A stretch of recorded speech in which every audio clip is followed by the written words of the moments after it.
10, 9, 8, 7, 6, 5, 4, 3, 2, 1.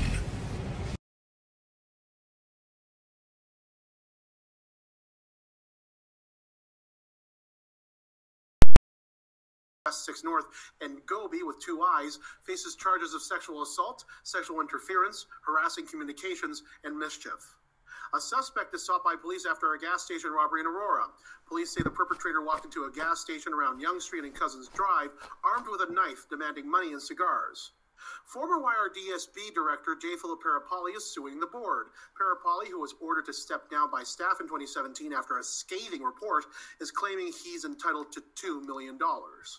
Chances of flurries -4. This update is brought to you by Frank Attolo on 148.ca. Frank explores the logic behind being under the bus. 148.ca/Frank. I'm Philip Hong from SRN National News. Now here's Ray and Mike and Rod with North American Harness Update, talking about being under the bus on 21st anniversary SRN1.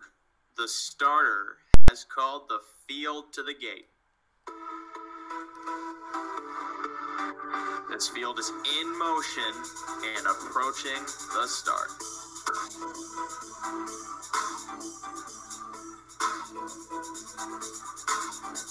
And they're off.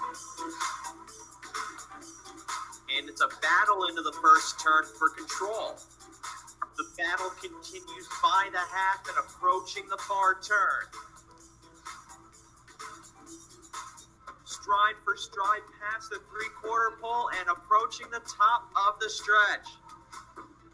And as they hit the top of the stretch, it's mission brief. Foiled again, Muscle Hill, Captain Treacherous, and Vegas Vacation. Lucky Jim, Rock and Roll Dance, Be a Magician. Sebastian K approaches the line. Guccio is coming late, and as they hit the wire, it's too close to call. Now here's North American Harness Update on SRN1.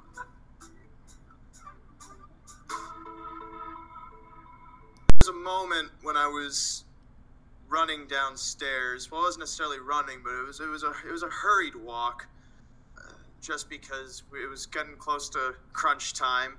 I'm not saying like 9 p.m. is my breakfast time, but I mean, sometimes it is. You have rough nights that run towards the brisk morning of the daylight. Look, that my sleep patterns are none of your concern. The point I'm trying to get to is that as I was getting ready to come downstairs to do this show, there was a moment when I had a whole bunch of equipment I was taking down here to migrate into the studio. I have to bring down the laptop and the video stuff, as well as other pieces of equipment here and there. And there was a moment where I had to think to myself, don't miss this one step, because I have to walk down 2 flights of stairs.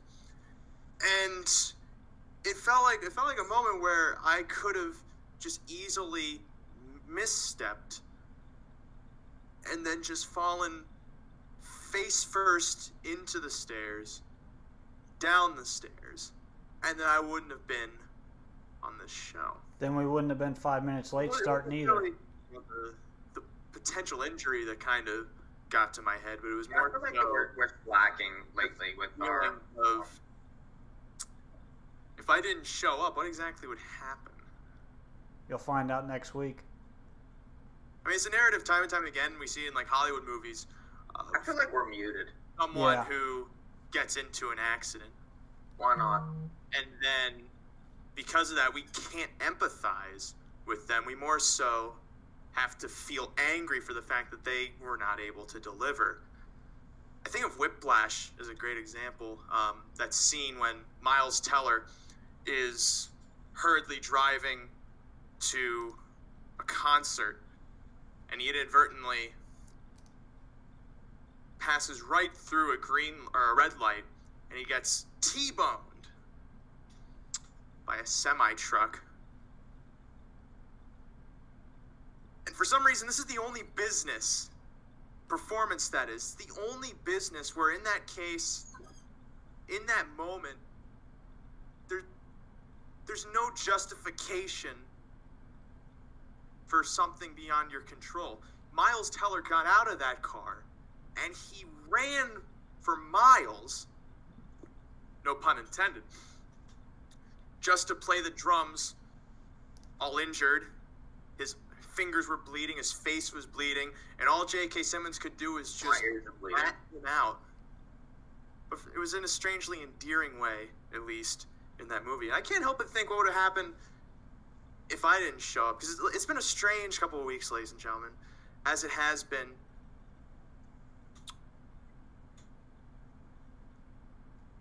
Did he leave? I don't know what the hell's going on here. It seems almost like if I might leave.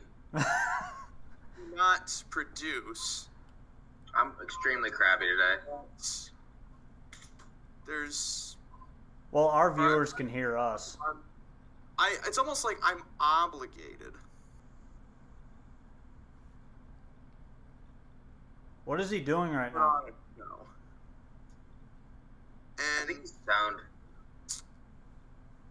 I mean, quite frankly, I don't necessarily think that that's the case. And I say all of this just because not only am I going to bring my co-host in and they're going to go, what the hell are you talking about? But this is, the guys, Mike and Rod, you guys have to understand, this has been a very weird few weeks for me, a growing few weeks for me, especially as a performer, as a person who's able to think, as someone who has many hands in many different boiling buckets, so much so that it almost feels like I lose feeling at sometimes. And I don't know, it was a weird moment. And you guys are just gonna say, let's just talk about racing, and I can agree with that. We're all here for some kind of distraction. We didn't know what the hell you were talking about because you had us muted, but the viewers that are watching us on other platforms, not just the radio, could hear us as we were talking and going, what the hell is he doing? Does he know that we're muted still? Well, the strange thing is that I muted your volume on my end, so I don't understand why that would mute my sound on your end. No, it didn't. We could hear you.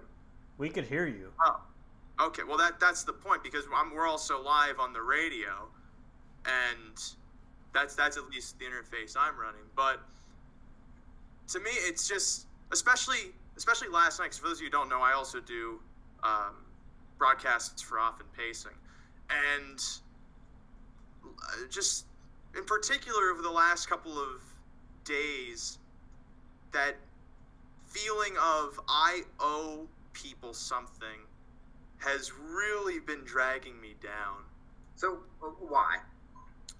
Let's do this quick so we can get to this pick 4, but I got it now. You got... It's the fact that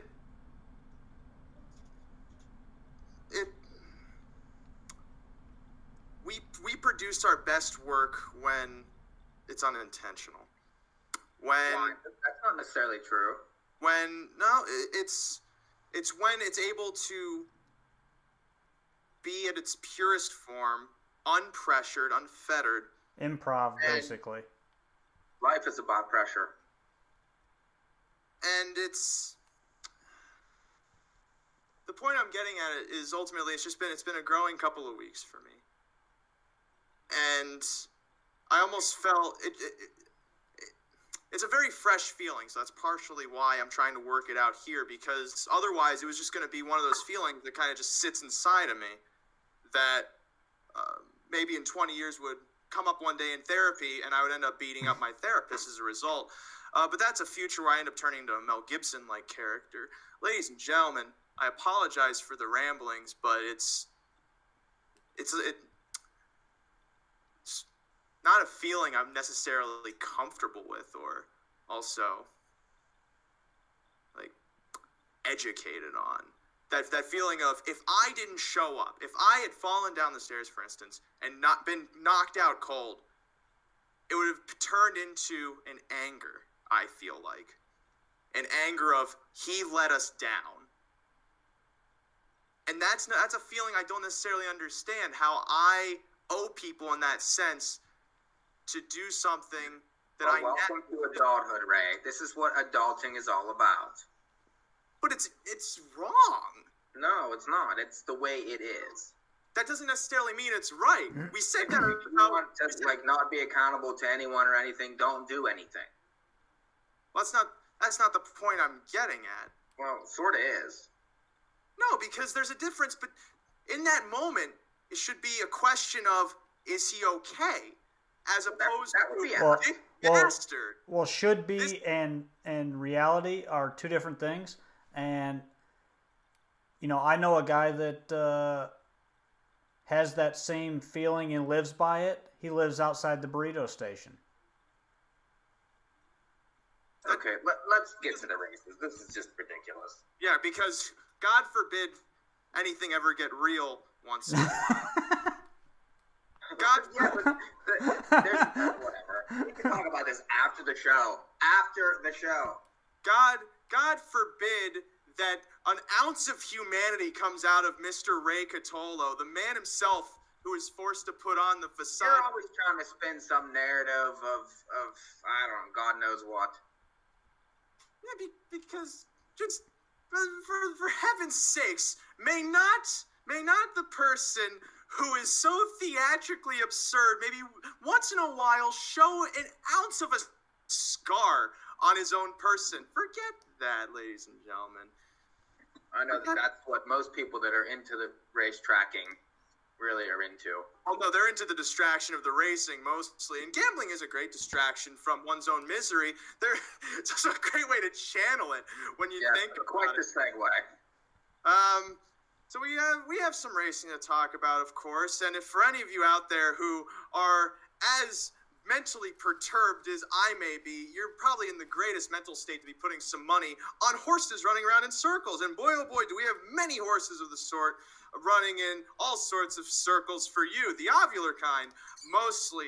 Western Fair, of course, has their late pick four, as they do each and every week. $5,000 guaranteed pool. And we also have the late pick four from the Meadowlands to cover. It's a $50,000 guaranteed pool. But with a little inside info there at the Meadowlands, we got some for you. All right, you want some live info? Give them the live info, Rod. We'll give it to them when we get to the Meadowlands. Okay, then forget it. Don't give it to them. Let's go to London. The first leg of the pick four at London is coming up in approximately, that's Charlestown, 8 minutes. Don't want to open up Charlestown. That's not even a harness track. It's the size of a harness track, but the horses gallop without any carts anyway. The first leg of this pick four is a $15,000 condition claimer. I think they're all $15,000 condition claimers in this entire sequence. Field of 7 going postward, and it's going to be a running narrative through this entire show, aside from whatever in the hell is wrong with me.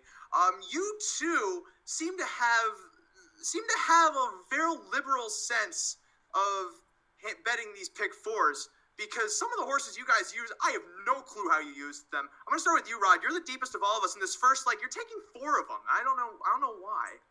Well, I just don't trust, I'll start with the one. Together we run. This is going to be the likely favorite. Gets the rail. It is a post shift. This horse won 3 starts back with the first over move in this class. Has been right there every week, but I just don't trust the horse to win. He's going to be close. She's going to be close again, but she doesn't have early speed, so this horse is going to end up first over. That's why I don't trust at a short price. The 2, If You Knew Susie, gets Travis Henry to drive. This one, obviously last week, faded late, just got tired on the front end. I think is better either maybe sitting a 2-hole or, getting a little breather somewhere. The fractions were a little too much for her to handle last time on the front. So I think maybe Travis Henry leaves and then lets somebody go, and I think the horse that he lets go is the 3, As Brave As My Mama, who I'm using. Set the 2-hole last time. Ended up winning. It was a very good start out of this one. I think she can repeat if she gets a similar trip, even on the class jump. But, the driver change kind of steered me off because Scott Coulter is not there. I was using this horse until he called off. So I had to switch up my ticket a little bit. 4, Dynasty Sealster, has been in very good form recently. He's right there every week, I think, is a must-play. And then the 5, Edam's Trauma. Mark St. Louis stays on. First over last time. That was a big effort there. Has been close at this level the last 2 starts. So 1, 2, 4, 5. Mike, you at least you at least make a little more sense in this first leg. You have 2 distinctive contenders. Yeah, I just think it's. I could see, what Rod's saying. I could have used the 2 in the race, but I ended up not because I hated that. Those last 2 races. The horse just isn't really coming home very fast, and some of the other ones are, like the 1 has, back-to-back 30 and 3 final quarters to just miss off tough trips. Draws perfect, should be closer, keeps Kelly. I know likely favorite, but I do think that this horse is better than these. Won 5 times last year. And then the 5, Edam's Trauma. Rod uses that one also, but this horse had terrible post last 3 races and has overcome. And, I would expect a closer up trip here with St. Louis. I would imagine he's probably going to leave with this horse here. And I don't really like the 3 off that perfect trip. That was crazy how that opened up for her last time, and now she has to step up. I don't really want her. And the 2 with the driver switch not finishing, no thanks. So 1-5 to start. 3 deep for me here. Together we run.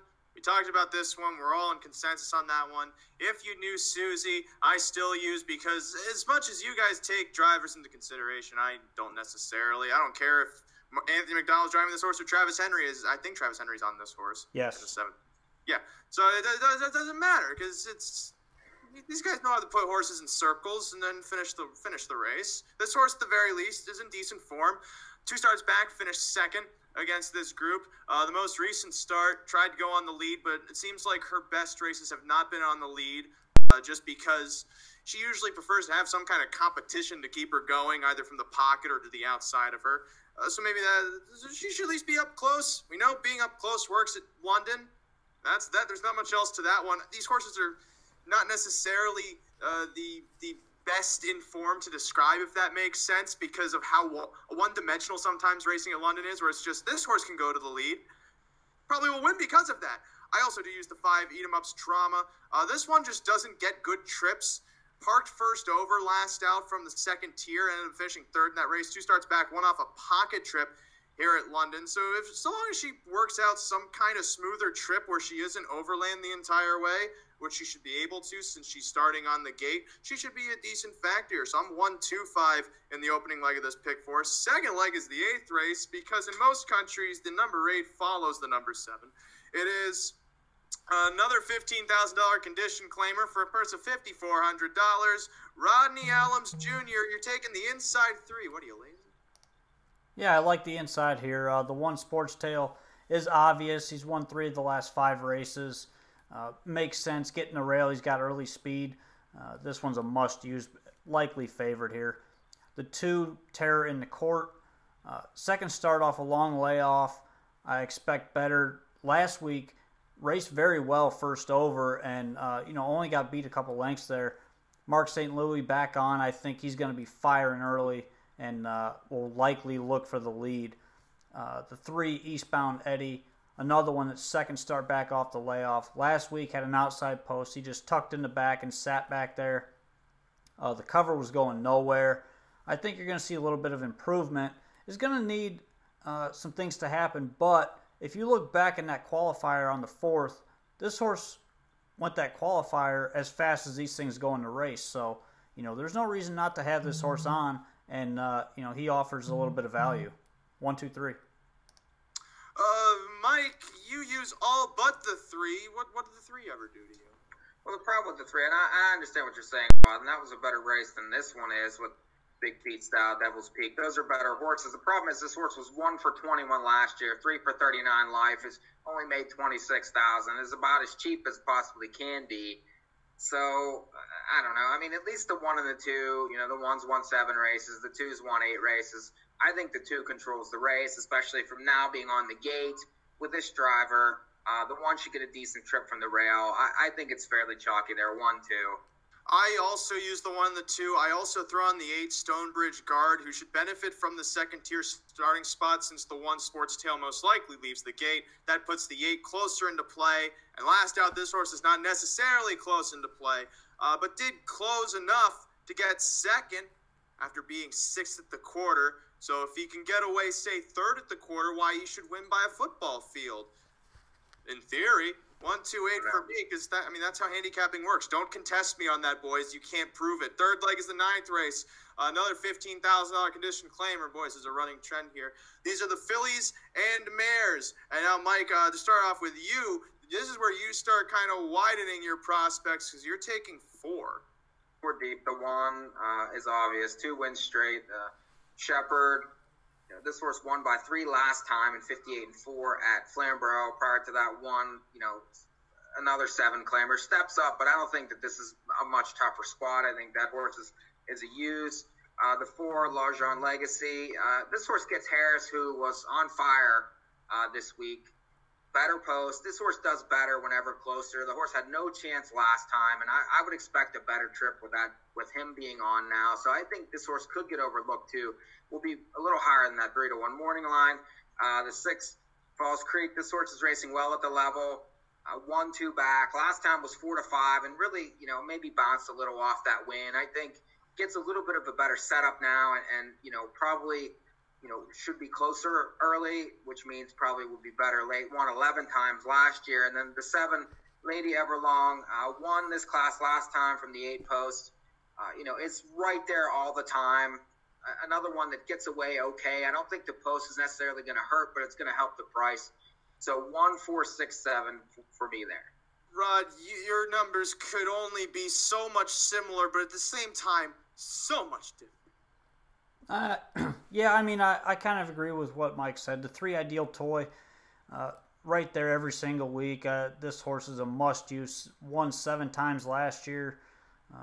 Fits very well at this level and should be right there once again. Likely favorite here. The 4, L'Argent Legacy, come from way off the pace last time, and they didn't really come back and stop into this horse. She just kept coming into him. That was a very good race. Gets Jay Harris tonight. I think is going to be right there and much closer throughout. The 5, Friends to the End. This is the value of the race, I think. Last week, 2 minutes, boys. 2 minutes. Likely needed that start off 5.5 weeks and just sat in the back and finished up the mile pretty well. I think you're going to get a much more aggressive steer following L'Argent Legacy throughout. It's going to be a very good trip. And then the 7, Lady Everlong, gets Colin Kelly to drive now. Very sharp form. I can't knock the horse. The post sucks, but I'm still using just for the form. There's only 2 horses I think that are competitive in that race. That would be the 4 and the 5. The 4, I believe, is L'Argent Legacy. I am correct. And the 5, Friends to the End, who makes her second start off of a 6 scratch. Her first start back was decent. And she also has good lines against this field in the past. To cap things off, I used the 2 and the 4 in the last leg to make my ticket go as follows. 1, 2, 5 with 1, 2, 8 with 4, 5 with 2, 4. $7.20 for 20 cents. Mike, your ticket. 1, 5 with 1, 2 with 1, 4, 6, 7 with all in the last for $28.80. Rod. 1, 2, 4, 5 with 1, 2, 3 with 3, 4, 5, 7 with 2, 4, 6, 7. It's $38.40, not $38.80 like Ray put. Well, you had $38.80 on NAHUpicks.com. You should probably fix Typo. that. All right, so Mike, the one question I want to ask you before they go to gate is, since you used all in the last leg, I'm curious as to why, because I think there's only 2 horses in that race. I'm not sure how much chaos could necessarily prevail. Well, my problem was I was probably going to use 6 or 7 of them. They're hard to trust, a lot of them in the race. I mean, the 2 is probably going to be favored in the race, but I like the 3 a little bit. Was bet last time and kind of moves into a claimer. The 4 was decent off a layoff, and Harris is back on. Some of the outside ones I thought, the 6 made a little bit of sense. The 7, and the 2 back tier horses too, I thought could have a chance depending on the drive you get on the 9. So, for these kind of horses, especially, non-winners of 10,000 lifetime, chaos is a definite thing. I mean, that's a possibility. So that's where I was with that race. All right, race 7 is going to gate as the wee woo button is going over at the raceway. Shout out to some guys that are watching right now. We got to give some shout outs before we give the odds. Jim Perry, Sean Beer, Jimmy Rice, Terry Wilson, always watching. Always. Jeff Bayman, Mark Anderson, Al Nash. Shout out to Al Nash, who's been on the show. Lots of people watching. Thanks, everyone, for staying put through whatever the hell I was doing. Even money favorite, the one Together We Run, 3-1 on the 2, If You Knew Susie. 6 on the gate, 1 a little late, they're off. And a pacing, Together We Run asks for speed to the inside, while As Brave As My Mama pushes out from in between If You Knew Susie. Ducks in behind the dueling pair around the first turn, as now As Brave As My Mama clears Together We Run to the opening quarter, but Kelly's just pulled out of the 2-hole and is marching onward to reclaim command heading to the first quarter. Edam's Trauma's behind that one, now up to be second, while If You Knew Susie's been shuffled to fourth, leading Dynasty Sealster in fifth. Don't Chase, Just Space is second to last with One Chilly Night rounding out the field, circling the far turn first time. Odds on favorite Together We Run a nose ahead of Edam's Trauma, pressuring to the outside. Out of fourth now, If You Knew Susie enters the cover flow, blocking As Brave As My Mama into the pocket. Third up from the back comes Don't Chase, Just Pace. As they pass the half-mile marker, advantage belongs still to Together We Run through a 1 minute and 3/5 halftime. 32-second breather as they roll around onto circuit 2. Together We Run is still ahead of Edam's Trauma to the outside. If You Knew Susie close in tow, only a length and 3/4 off the lead. Stride for stride with As Brave As My Mama to the inside. Deep on the track comes Don't Chase, Just Pace. From the rear of the field is now Edam's Trauma, begins to back up, giving Together We Run a wider advantage. She leads now by a length past 3/4 in 1:30-2. Around the final turn, Kelly and Together We Run maintaining control from Edam's Trauma, who's stubbornly still there on the outside. As Brave As My Mama locked to the rail, needing room as they turn into the lane. It's still Together We Run, but perfect room for As Brave As My Mama, who's now trying to sail past to the outside, coming down the line. Together We Run, As Brave As My Mama. Together We Run in front by a nose from As Brave As My Mama. The rest of them were there. 4-5 favorite prevails narrow. Dude, that's why Kelly's the best driver there. Seriously. Well, I mean, he was also 4-5. I don't care. He could have sat. He didn't. Because if he could have let the 5 clear. He didn't. I mean, he did a lot of things right in that race to win it. I don't care if he's 4-5. There's a lot of guys that drive 4-5s bad. He drove it perfect. well, the 4-horse there is a bet back next week. Yeah, I saw that. Dynasty Sealster. His neck was sideways in the stretch. Looks pretty straight to me. Watch coming off the final turn. He was begging for room. He was begging for room. Got out too late. 1-3, 4-2, 4-5 over 7-2 over 11-1 over 7-2. The math wins again. As Together We Run carries us all into the next leg of the pick four, and I do mean us all, because if you want to watch favorites get driven bad, you should have watched Mohawk last night. I mean, it was scary bad. I remember the days of watching racing in my free time. America. $7,328 in the NAHU pick 4. Nice. That's good. About 2,000 of that from NAHU. Well, there's probably at least 150 of it from NAHU. Because I know Rod played. Yep. You guys probably played each other's tickets 5 times. You wheeled one's first leg with the other's third leg, and then you square box them. I know what I'm doing. Fine.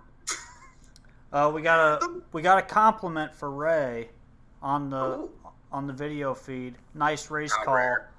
Nice race call. You need to go professional. He is professional. That is true. I'm a professional. He is professional. I have gotten paid for my race calls at the Shenandoah County Fair. Which, by the way, rest in peace to Terry Kibler. I got the privilege to meet that man. Is he one of the elves? I mean, when you looked at him, you could understand. You could see that. I know they Keebler House. one of the nicest men I have ever met. I got to meet him about 2 months before he ended up passing away. Okay. Meadowlands just finished race 7. That means race 8 is time for their pick 4. Because time like us. Time's having its way with you, right? Time like the Coast Guard marches onward. How about that Just For You one back after that huge race last time and won easy? Wait, he won? What? Oh, yeah. First off, 2 a.m. was a terrible favorite in that race. Chromio was vulnerable. We remember, though, we talked about this last week. That horse ran massive. Just got picked off by Durf Hanover. I thought the horse ran huge last week. Something went wrong in that race, though. Fly On's not there. Chromio's not there. You have a 41 to 1/3 and a 45 to 1/4. Something went weird. Well, it's trotters. Well, I'm just saying because I didn't get to watch the replay. And not only that, I'm the Meadowlands expert. So that means if I'm wrong, then that means I had to be right in some way that was incorrect. Okay. Why can't you guys laugh at that? It doesn't make any sense. It's like I said to my dad. What was the exact thing I said to my dad today? Because I was getting ready to come over to the house, and I said to him, I will be there in a time later that is not now. I said something like that, and we just gave it a beat, and we both laughed, and that was the moment we were institutionalized. But that's besides the point. We have pick 4 to talk about and wires to trip over, XLRs in particular. The 8th race at the Meadowlands kicks off their $50,000 guaranteed late pick 4. Man, my floor looks phenomenal. No wonder I keep staring at it. Their pick 4 starts with the 8th race. As I always have said, it's a non-winners of $5,000 filly and mare pace. This pick 4 more in particular, I have no idea where you guys are at. Like, for instance, this first leg, Rod, we do have a new sponsor for our Meadowlands pick 4. That's true, as Brian Brown has been one of our long-standing sponsors of the show. Trainer Jeff Colifer from Hoosier recently relocated east to the Meadowlands for the winter meet. He's now a sponsor of our pick 4s on this show. Unfortunately, I couldn't get a graphic for his stable. I thought about just pulling his Twitter, Avi. I got one. I didn't have time to send it. Oh, okay. We could always just put a picture of his face on our graphics every week. That would also work. Yeah, he probably wouldn't appreciate that. Why don't we ask him what he wants, and then how about we do it? I have his logo. I have his logo. man, Mike is spread thin currently. Listen, today's just not the day. Like, you guys are driving me nuts. You guys. Well, Rod, actually, in the second hour of the show, we didn't tell Mike this. We have a new segment called Harness Handicappers Stealing Ambulances in the City. And then we have it recorded, and then we're gonna be doing that later in the show. And after that, we're gonna invade Kuwait. So you'll have to wait for that one. Order in the court. I said order. We have a pick 4 to talk about. 8th race. You better have been able to hear me banging this mic stand on the base of the mic stand, or else that didn't make any sense. Rod, this first leg of the pick 4, and Mike, I'm going to get to you in a second, as I always do. But Rod, how in the name of Lucifer himself, which I don't know why we say that as a phrase, how in the devil's tarnation do you salvage 5 horses in this race? I thought this race was wide open. There's a lot of horses that like to lose in this race, So I had to spread wide early on my ticket just to cover my bases, because this is one of those races where some of these mares just don't want to win. Like the 2, Sheer Talent. I think she's good enough. She had 1 win all year last year, but her form is very good right now. She fits at this level. She's got an inside draw. She's a must-use every single week. And you're getting, you look at her odds, 20 to 1, 30 to 1. She's showing up every single week. So, this is one, especially from the inside. You know she's going to be close. You got to use her. The 4, I Command My Spirit. I talked to Eric Abatello earlier today. He said this horse fits well at this level, just needs to work out a trip, and she likes to be close. So he also mentioned that if he got the right trip, she could definitely win this race. So I threw her on my ticket for that reason. The 5, Northern Swift, gets a post shift big time. 2 9-holes and a 10-hole the last 3 starts. That's brutal. Parked out every single step of the way the last 2 starts. So, this one hasn't had any breaks recently, and, this is a big post shift. That alone makes the horse a play for me. The 6, Duck Duck Dragon, was likely going to be top 2, top 3 last week before the break. Other than that, the horse comes in pretty good form, and, I like that it's the first start on the big track for this horse. She gets Marcus Miller to drive, so that's a good change, and I think this horse is going to be good value and could make this pick 4 ticket very nice. And then my final horse is the 8, Big Shoot. Another one that's coming in good form. Will likely be coming from off the pace here, so needs a few things to happen up front, but there is enough early speed here that I think the race might be able to set up for this horse. Just needs to get close enough for Tyler Buter. So 2, 4, 5, 6, and 8.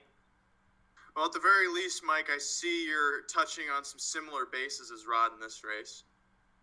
Yeah, except for I'm not using the 5. If you saw the 5 last week, the horse was never comfortable. Looked like complete crap the entire way around. I want nothing to do with that one. But the 2, like Rod said, Sheer Talent race well. Okay, Heavenly won back earlier tonight. And this horse raced well in there.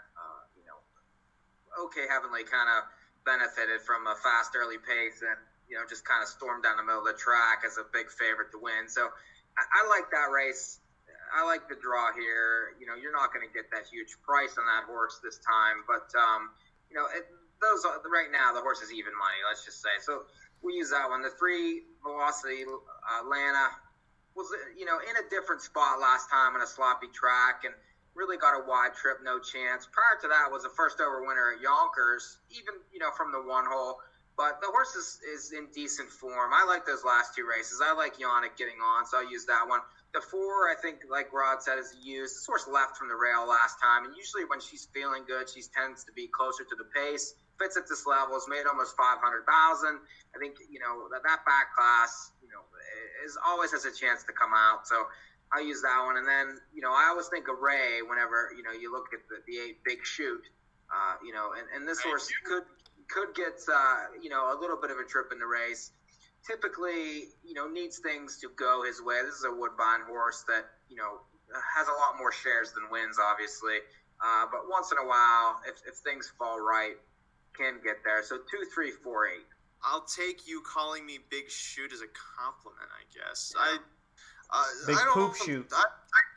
I think Northern Swift is a single here. I know you, Mike. You said that. Did you watch the horse last time? Did you see the trip she got? It doesn't matter. I mean, I don't know. She never looked right to me.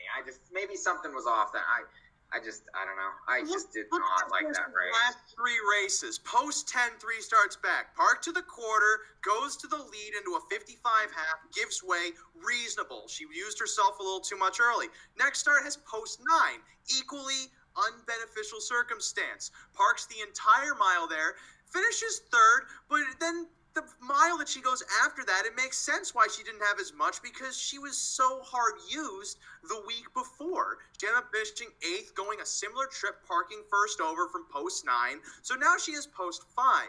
All she has to do is not do what she's done her last 3 starts, and she should be able to beat this field because sheer talent should have finished way better than 5 lengths behind OK Heavenly, especially off those fractions and on the lead. Albeit OK Heavenly is a much better horse, I'll give you that much. Sheer talent should have not given way as much as she did in that race. I Command My Spirit has not been the same horse that she was a couple months ago. She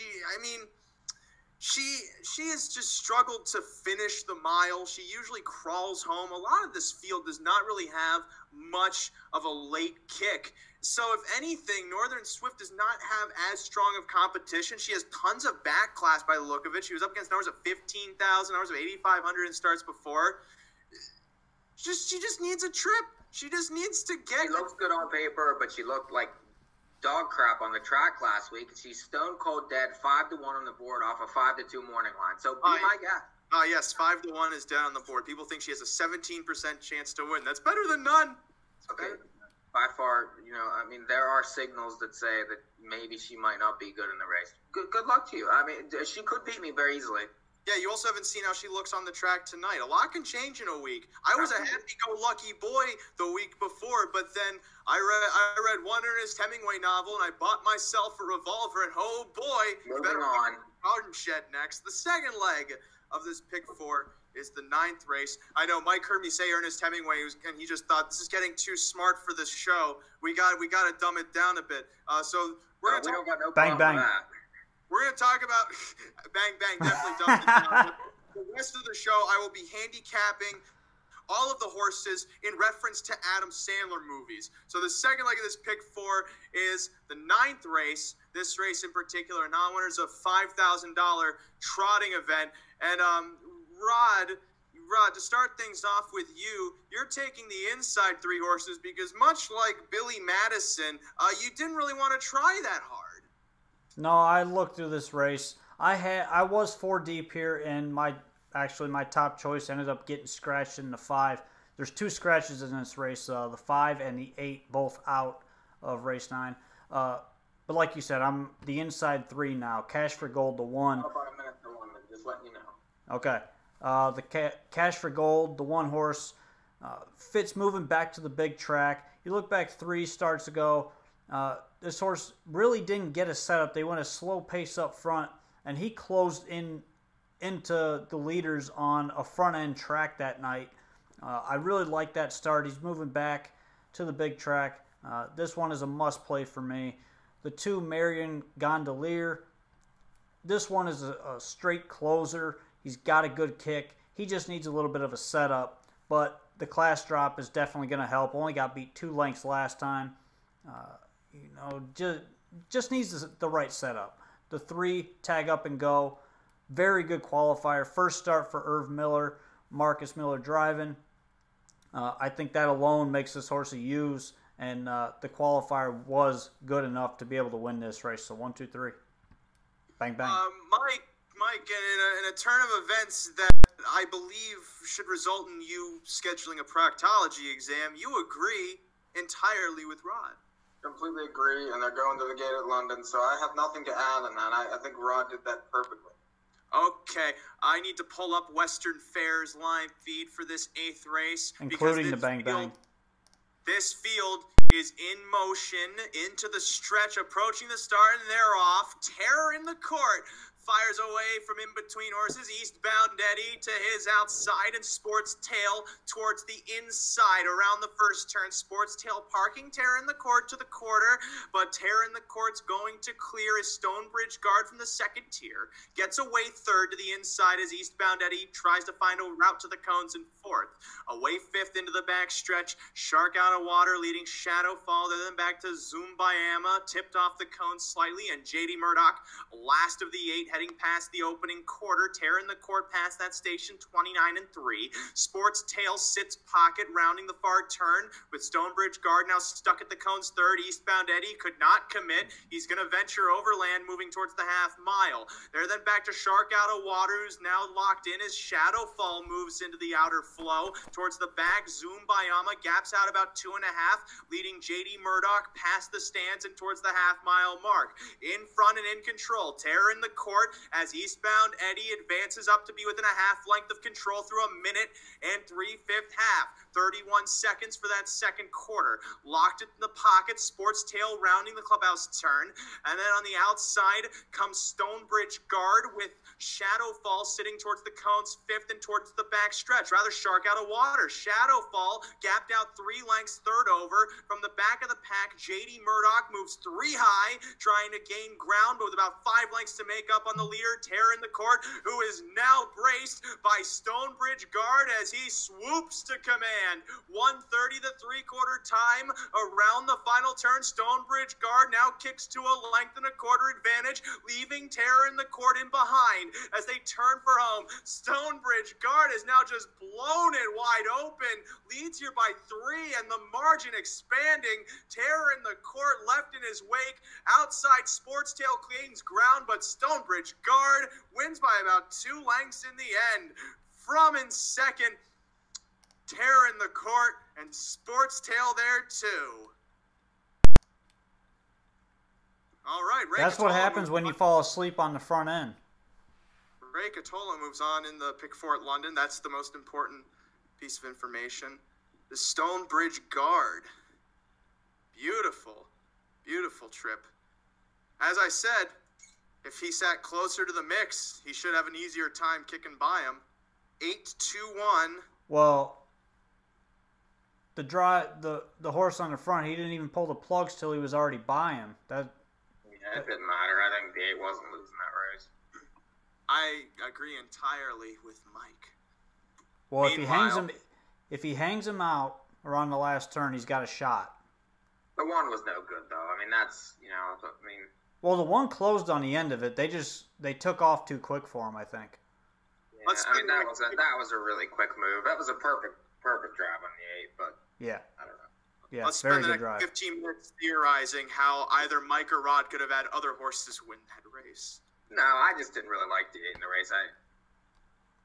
I used 2 horses in the second leg of the Meadowlands pick 4 to bring us back to that. You guys used the inside 3. I agree, at least with Cash for Gold. This one has raced against Tougher in the past, and looking 3 starts back when he was last at this level, closed to finish second by a neck as the favorite. He lost to Iraqis there, who has been racing up against the Nauerzo $11,000 mark. But he's been racing up against tougher trotters, basically. So this one definitely has back class to carry him forward in this race, and he comes in off 2 decent miles over at Yonkers. He can definitely benefit from not only the inside draw, but also the return to 2 turns. Marion Gondolier is a horse that has just been descending on the class ladder because he's desperate for a check.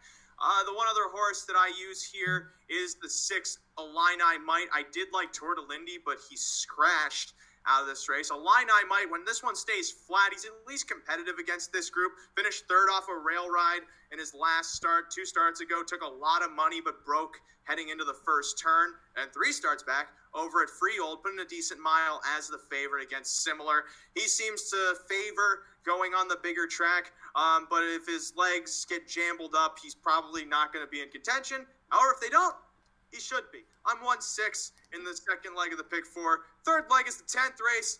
Bottom level filly and mare pacers for a purse of $6,900. Don't laugh. Start things off here. Rod, you take 3 of them. Yep, 3 deep here. I'll start with the 2. My Little Surfer Girl. Gets Yannick Gingras to drive this time. Big time post shift. Has had post 7 and 9 the last 2 starts and got away last both times.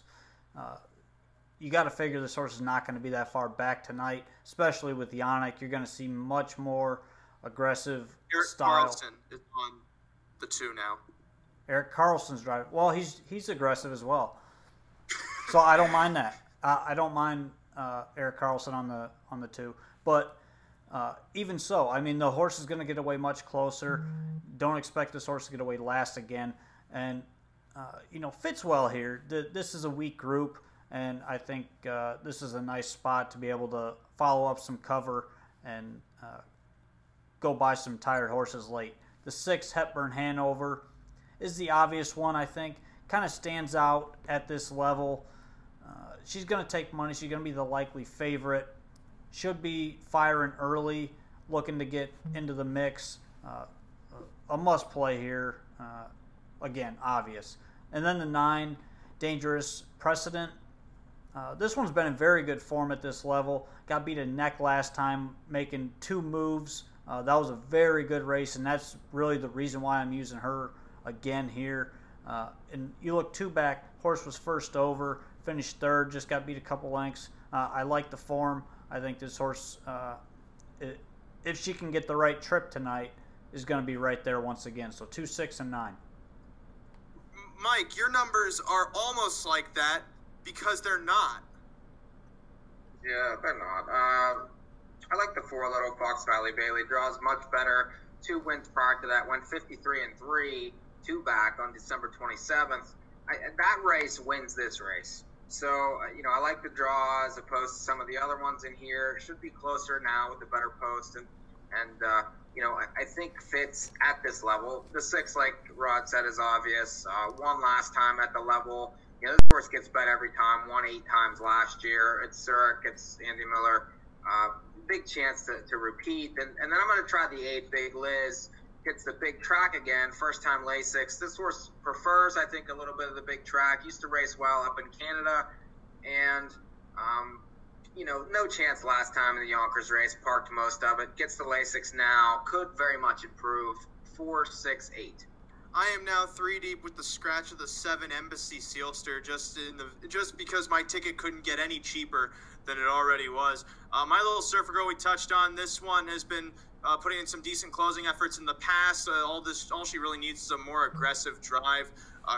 Looking back last season, she did really well when she was put into play, but she's definitely fallen off form since then, but looks to be on the rebound. Fox Valley Bailey tossed that last race completely. She used herself up too early, and as a result, didn't have much late. Finished 8 by 6 lengths, but her races against $7,500 claimers are so noticeable that she's worth using even in the $10,000 tag. And then Dangerous Precedent, she finished 3rd from post 10 last out. Sure, she has post 9, but at the very least, she should sit up close. So I'm now 2, 4, 9 in the 3rd leg of the Pick 4. Final leg's the 11th race, because you're saying, wait, but Ray, 11 minus 8 is 3, but it's a Pick 4. You didn't count the 8th race. Now there's a $5,000 trot versus $9,000. Mike and Rod, you both cap things off with the 1 and the 8, so you guys have to explain why you use these horses at the same time. Mike, you can explain the 1. You guys are no fun. I actually have the 1, 6, and 8. What? You updated my ticket. I doubt you did, but You didn't have the ones you use off the class drop, and this horse won 3 back while getting a decent trip, closing in 28-1. Really no chance the last 2. Those races were dominated by the front. This horse doesn't necessarily like to win, but with the draw and the drop, I think is a use compared to some of the others in here. The 6 stars above Alarage. This horse, won 6 times last year. Flashes early speed. Lost to the perfect trip Bastille, who raced very well tonight already to be second at an upper level. Really probably had no chance the way that race, played out. Was decent 2 back at 36-1. The horse is in form and will be close early again. And then the 8, Shady McCoy, no chance last time from the 10 hole. Finished up okay, though, 28-3. This horse likes this racetrack. 6 wins last year. It's going to be from off of it, but is capable with a setup. 1, 6, 8. Mike did have the 6, but I misread his ticket because in the heat of the moment, I can't read. Rod, you're 1-8. Anything Yes. to add? The only thing, I don't have anything to add with the 1. The 8, like I mentioned earlier, I talked to Eric Abatello earlier in the day. He said last week Shady McCoy was coming late. He had a ton of go. He was just in a very bad spot. And he did mention, he was parked 2 starts ago, but he brought up 3 starts back. He put him in a hole, and he got jammed up in that hole, and that's why he made that break there. So the week after that, he wanted to make sure he didn't get him bottled up again and then have to be put on the stewards list, because if you make a break 2 consecutive races, you're automatically on the stewards list. So, he's had excuses in basically his last 3 starts. So, I think he's a very good play in this race, and I think you're going to get better than morning line odds on him.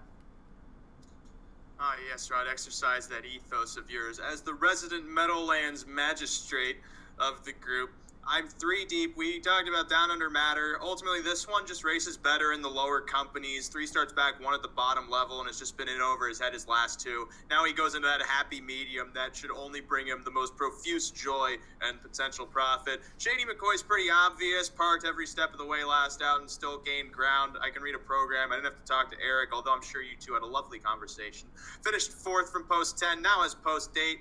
Just has to figure that out, but doesn't seem like much of a problem. However, I'm surprised neither of you used the 7 Casino Cutie, who has raced really well in the past against tougher horses. The only difference is she comes in off a race at Monticello where she was forced to close from post 6 over a sloppy track in a race that looks much better than you might read it, because otherwise she's been in against horses like X's and O's, Miss Ruby, looking even farther back. She was in against, now it's a 10,000 over at Philadelphia, and so on and so forth. So she also outclasses this field a bunch and is a sneaky horse for the ticket most likely. Here's my big 4 for 50 cents. I'm 5 with, well, I'm actually 19, but I'm 5 with 1-6, with 2-4-9, with 1-7-8. I believe that's $9 for 50 cents. Mike, your ticket. 2-3-4-8 with 1-2-3 with 4-6-8 with 1-6-8. It's 54 for 50 cents, and I played. Rod. 2, 4, 5, 6, 8 with 1, 2, 3 with 2, 6, 9 with 1, 8. It's $45. But how many dollars is it? How many doll hairs? No, dollars. 45, that's what I said. You said 45? Fifth? Yes, my ticket is $9 because I just punched it. Anything you say? 5? 8 to 5, fade with the 5. Northern Swift. Northern Second choice at 7 to 2. The 2 Sheer Talent and the 3 Velocity Lana. Field of 9 for the 8th. First leg of the pick 4. In line and behind at the start, and they're off. Lady of Heaven showing the most speed as she launches from the outside. Northern Swift from the center moves out 2. I Command My Spirit to her inside, going to get the top around the first turn, while Sheer Talent pushes through towards the pylons to now claim control. The favorite, Northern Swift, gets away 3rd, while Lady of Heaven brushes up to be 4th ahead of Deuces for Charity 5th. Velocity Lana back 6th. They're then back to Duck Duck Dragon ahead of Our L's Dream to the inside of Big Shoot in the rear of the field, 27-4 for the opening quarter. Northern Swift clears control to the backstretch for Callahan, giving Sheer Talent the pocket. Gapped out about 2 1/4. I Command My Spirit in 3rd. Lady of Heaven's back in 4th. Deuces for Charity follows the top 4 from 5th, while Velocity Lana tries to get the outer flow started from 6th. She now moves outside, tracked by Big Shoot, or rather Duck Duck Dragon with Big Shoot 3rd up in that flow, and Our L's Dream in the rear of the field. 56 seconds for the halftime. 28-1 that second quarter. Marching uncovered comes Velocity Lana towards the leader. Northern Swift circling the final turn. Sheer Talent sitting that pocket spot. Duck Duck Dragons carried into contention, now into 4th, only 2 lengths off the lead as I Command My Spirit begins to lose ground to the inside of Big Shoot. Those 2 about 6 lengths from the front. Locked in behind them, Lady of Heaven with towards the back of the pack. Deuces for Charity and Our L's Dream, but past 3/4 in 1:24-3. Northern Swift has the narrow advantage. Room for Sheer Talent to the inside to try and sneak through as Velocity Lana continues to pressure the leader, and off cover comes Duck Duck Dragon for Marcus Miller. Duck Duck Dragon dashes to the lead as Velocity Lana overtakes 2nd from Northern Swift battling on, but Duck Duck Dragon swooped by them all to coast away by about 2 in the end. Velocity Lana 2nd. Lady of Heaven found room late and rallied for 3rd. Northern Swift 4th, 1:53-3. Here's the stupid thing. Bang, bang. As I was making my ticket, I almost used the 5 and the 6.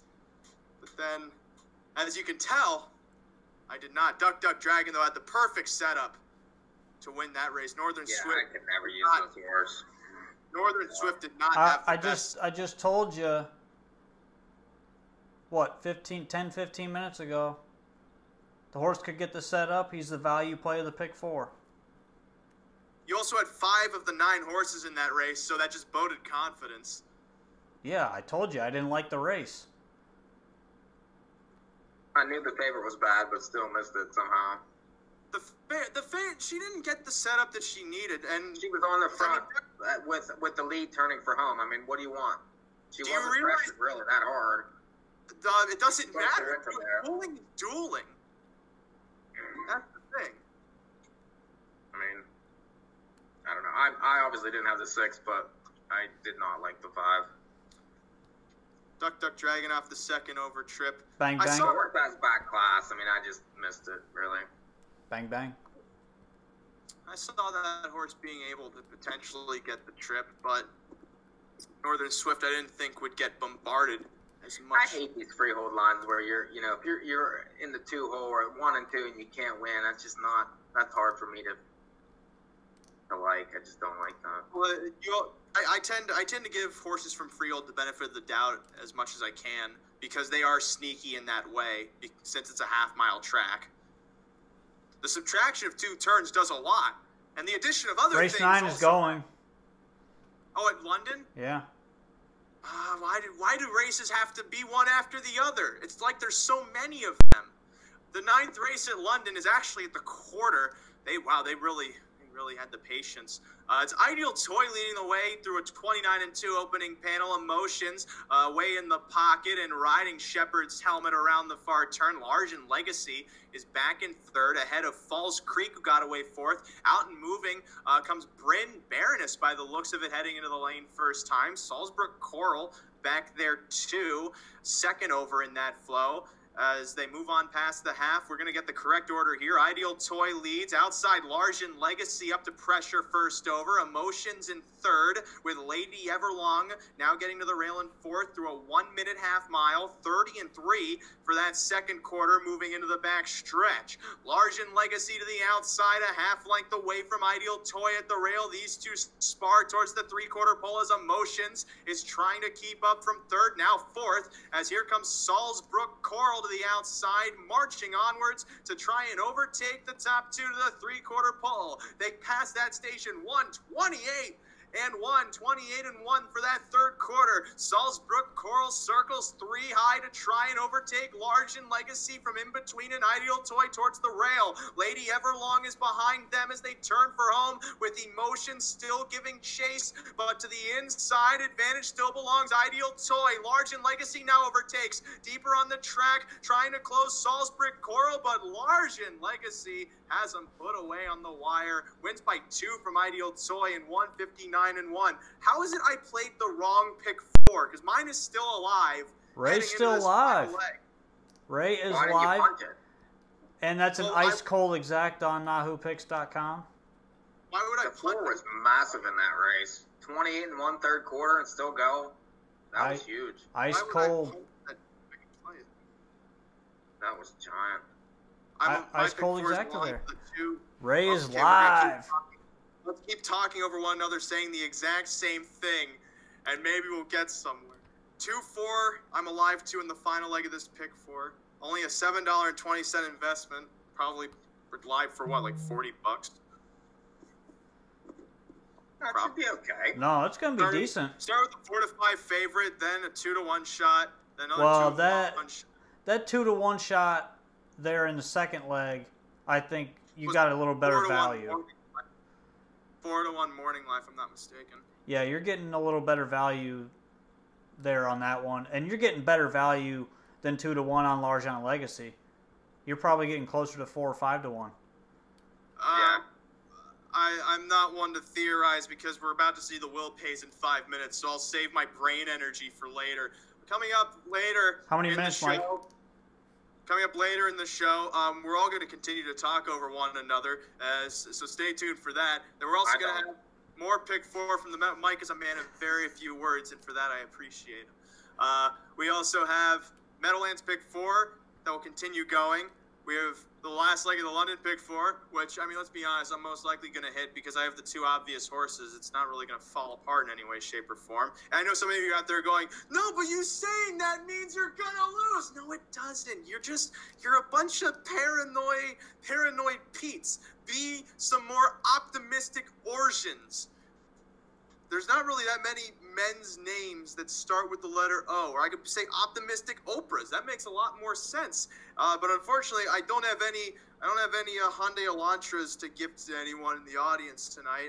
I know you all come to this show expecting so much from me. You get a car. You get a car. You get a car. And in case you missed the joke that I just said, Rod had a much simpler version of it reiterated for you. See, it's a great tag team we have here on this show. And Mike's also here in case you guys didn't know. So we have more racing from the Meadowlands, more racing from Western Fair, and maybe something else. I don't know. I mean, if you want, experiment. If you want to do some other things, maybe I'm up for all that and more. What are you talking about? On North America, Mike, that's how kids flirt, which I understand you wouldn't get. I'm watching Woodbine. I don't even know what the hell you're saying. Yes. Yes. When the moment we start to exit the racing world, that's when things really get too dark and too dramatic for me to handle. More North American Honors Update coming up after this little hoo-ha, wing-wang, diddy, bang. Bang! Bang.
a minor. Officers say a 14-year-old started chatting with someone who claimed to be a 17-year-old male. This is the same news for like 3 weeks in a row. He was sexually assaulted. Neil Boney, a Brampton resident who also goes by the usernames West 6 North and Goby with 2 eyes, faces charges of sexual assault, sexual interference, harassing communications, and mischief. If you know anything about this man under his given name or his usernames, you're urged to contact Peel Regional Police Special Victims Unit. A suspect is sought by police after a gas station robbery in Aurora. Police say the perpetrator walked into a gas station around Yonge Street and Cousins Drive, armed with a knife demanding money and cigars. The employee complied with his demand and was not physically injured. Officers are looking for a man around 6 foot tall, wearing a gold-colored mask, black hoodie, black pants, brown boots, and black gloves.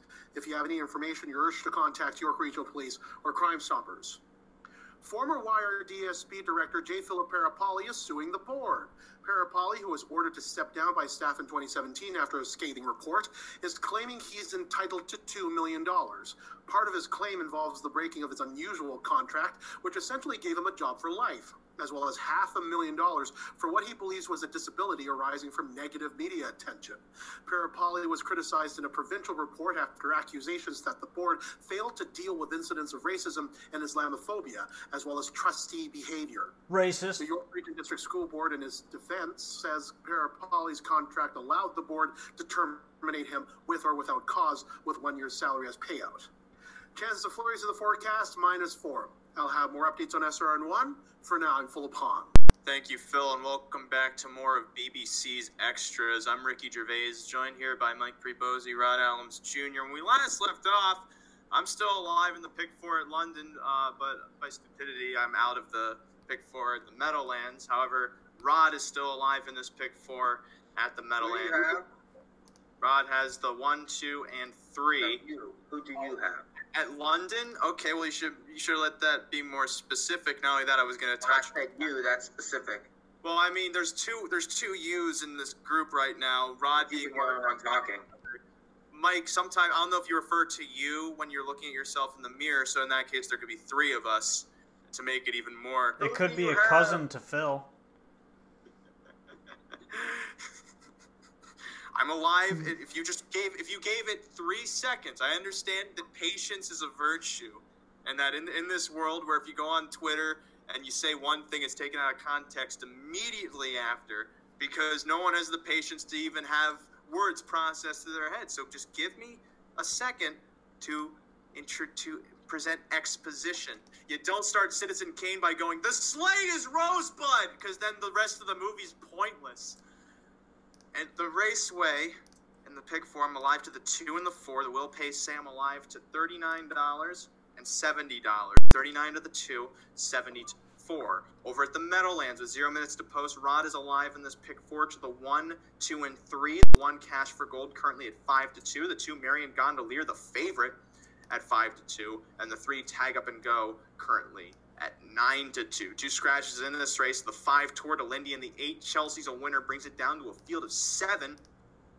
Had Mike still been alive in this Pick 4, he also had the 1, 2, and the 3. I have the 1 and the 6, but of course, I am It's obviously not my night. So, I don't know. That's just... It is what it is. We got 0 minutes to go. I'm going to run and tie my shoes. Hey, Are you going to tie them every day for 3 years in 3 minutes? That's one of the most beautiful songs. No, it is the absolute worst. Like every day, every time I think you can't get any worse, and you just do it every time. Well, what I don't understand is how Eminem just rapping one of the worst children's nursery rhymes ever is art, while this Brian Eno work, which has inspired rock and roll for 30 years afterwards, is trash. That's what I don't. Nobody wants to hear 30-year-old crap and people tying shoes. Yes, no one wants to hear something that is smooth to the ears, at the very least, is so simply executed that you think about it and go, there's some kind of like childlike innocence to this song through my being. I'm sorry, Mr. Michael Prebosi, but this genuinely irritates me. Well, no, it irritates me that this is your last bastion of control within this, and you do it because you have to. You have to make it worse and worse and worse just to prove that you're in control. No, because That's the reason you do it. Here's the thing. I am not a person who cares about control, all right? I don't know what's happening at this point. You do. That's why you mute us at the beginning. That's why you play the crap songs. Because God forbid because you want to have that. Because God forbid there is structure to a show in the same way you turn on a sitcom and, it's the first act where all the characters are in the coffee shop and the one flirts with the other one, but really the other one has a girlfriend already. So then you're like, oh no, this is awkward. This is completely off base. That has nothing to do with anything. The point is that you need some kind of structure to bring things into a play. So is playing crap somewhere in the structure that I'm not aware of? Mm-hmm. No, because what you say is crap is what I find actually good. That's the end of the story. It's not crap because you don't like it. It's just not what you like. If anybody's listening, please weigh in on this. Because the point I'm getting at is you gotta broaden how you see things. No, you don't. You don't have to do things just because you think you should. You don't have to. Oh yes, because actually exposing yourself to more cultural ideas or more thoughts that are outside of your own lexicon or more people. That doesn't have to be forced every single minute. If you're not growing, then you're dying. That's my point. Oh. I'm on the latter half. Oh well. I feel like at the Meadowlands. Whatever. You look at a plant. I like plant. Two things: grow or wilt. Decide what you want to do. I like plant. 5-2 favorite, the 1 cash for gold. 3-1 here on the 2 Marion Gondolier and the 3 tag up and go. 4 Tech Titans on a break before the start. 6 left on stride in behind for the 9th as they're at the start. Now they're off and a trotting Stitch in time with his nose on the gate. Now barrels out for the lead. Marion Gondolier pushes out 2 to try and secure the pocket while a Plum Hanover to the outside journeys onward around the first turn. Daru and a Plum Hanover going to circle past Stitch in time and take control of the opening quarter while Marion Gondolier is away 3rd. Cash for Gold is back 4th, about 2 lengths better than Tag Up and Go as Illini Might just lost stride in the back of the pack, a long ways away to Tech Titan. He broke before the start. 28 seconds the first quarter. Daru and a Plum Hanover dictate the terms here by 2 into the back stretch. Stitch in time drafts from the pocket. Marion Gondolier tight in 3rd, while Cash for Gold stalks from 4th about 4.5 lengths from the front. Tag Up and Go then completes the pack left on stride of the group off stride. Tech Titan and Illini Might just having a boys' night out in the back of the field as they go past the half in 56-2. 28-2 for that second quarter. Marion Gondolier now tips off the rail around the far turn, giving cover to Cash for Gold, who's now up to within 2.5 lengths of the lead. Tag Up and Goes 3rd over in that flow, racing from 5th as Stitch in time is locked at the pylons. Meanwhile, a Plum Hanover has now lost the lead. Marion Gondolier a length better to 3/4. Cash for Gold trying to kick off that one's cover from 3rd, having about 2 lengths to make up as they pass 3/4 in 1:25 and 1/5. Marion Gondolier into the stretch, marches forward, leads by a length. Inside of Plum Hanover, still giving pursuit from 2nd with Cash for Gold behind them. And deeper on the track comes Tag Up and Go as Marion Gondolier drifts out of touch, still leads by a length. Cash for Gold trying to cut into that deficit and only can cut as Marion Gondolier is cruising to the line in front by 2. Marion Gondolier wins it in hand. Cash for Gold 2nd, Tag Up and Go 3rd in 1:54 2/5. And so it turns out just the class drop is all Marion Gondolier needed, because otherwise this horse has been atrocious. But, I mean, had the right field to bounce back. This was not necessarily the greatest caliber of trotters for him to compete with. And that's pretty much all that could be, was 1, 2, and 3. For those, the way that race was. And I still think 5-2 is a little low on Marion Gondolier. It's low, but there's scratches in the race. I mean, Yeah, the shortened field didn't help. Meanwhile, 1:30 to go over at London. I'm Alive to the 2 Way Over, currently on the board at 6-5, and then the 4 Classic Smiley at 4-1. Those are the only 2 horses I could realistically see being in this race. Way Over, of course. For those who remember, last week there was that one race where the horse on the lead just kind of ran away from him. Well, we didn't run away. He had a big lead as he was going really fast, and the other horses were a distance behind because they weren't going really fast. Way Over was towards the back of the field in that race, and then he closed by tiring horses to take the lead narrowly, but then he lost it at the wire to a horse who just had a little bit more pace than him. But now Way Over gets a better draw, which should mostly help him. Classic Smiley makes her second start off a 6 scratch that forced her to miss a month, and off that layoff, she ended up finishing 3rd in her first start back, so I can only assume that she should improve off of that effort, given it's her second start since November. And the rest of them... Not bad. I mean, if you want the 3, go ahead. I don't. Okay. I don't want much out of that race that was turned into that cluster last week. Well, all I can say is good luck finding any other horse worth betting in this race. Well, I like the 6. Okay, you guys are having a much easier time of this than I expected. I don't hate the 6 either, to be honest. I don't like anyone but the 2 and the 4. The problem with 6 is the driver, but that's... Yeah, I mean, that is a drawback, but, you know, that adds a little bit of value. This horse was good first start off the layoff. Fits well with this type of group. But, you know, I couldn't really separate 2, 4, or 6 here. How does the 2 not finish that race last time off that trip and to get that jump? How much of it is not finished and how much of it is the horse that beat him had more? But the horse went by. Well, went by that horse and let him come back. I do not like stuff like that. All right. Well, the horse, the 2 last week was good enough, but the problem was he made that move.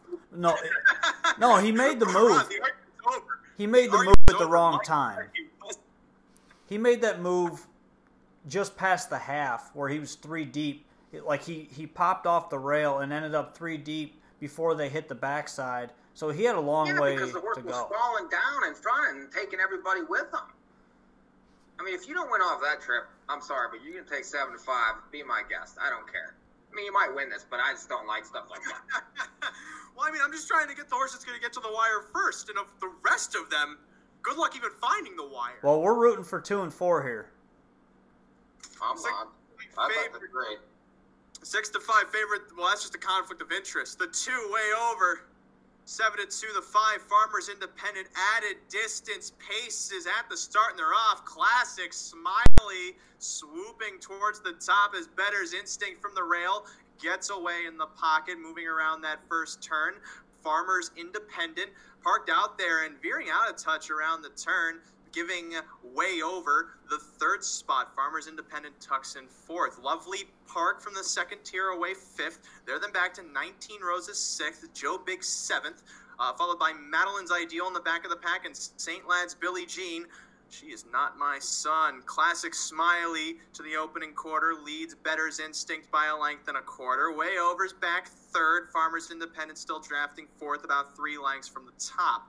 Circling the far turn, Lovey Park is 5th, is now 19 Roses, tips off the rail to give cover to Joe Big, moving towards the stretch first time. Madeline's Ideal, still the penultimate of the bunch. St. Lad's Billie Jean enters the outer flow from the back. Outside now comes Way Over to try and take control from Classic Smiley, passing the half-mile station, and Way Over going to get to the pylons and take the lead moving into the clubhouse turn, but Classic Smiley's battling back towards the rail. These 2 going to duel into the backstretch. Better's Instinct sits behind the battling pair from 3rd, while Farmers Independence gapped out 3 lengths 4th. 19 Roses stalled from 5th, about 6 lengths off the top 2 as they move on to 3 quarters. Way Over has now lost the lead. Classic Smiley regains control. Better's Instinct the closest threat, being asked for speed from the pocket, but still 2.5 lengths away. way as Classic Smiley now extends to a length advantage moving around the final turn.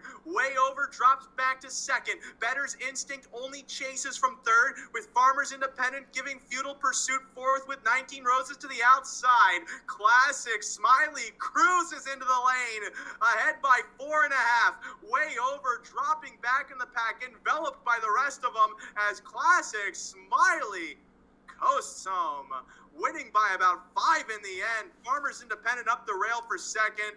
For third, tight. Maybe that was 19 Roses. Tough to tell. Classic Smiley with ease. Got it home. It's obviously terrible on the turns, for God's sake. I mean, just okay in the straightaways, but God. $7.20 investment gets you $70.07. How bad was the 2 in the race? Seriously. What did I say? The 2 parked the mile. You do that.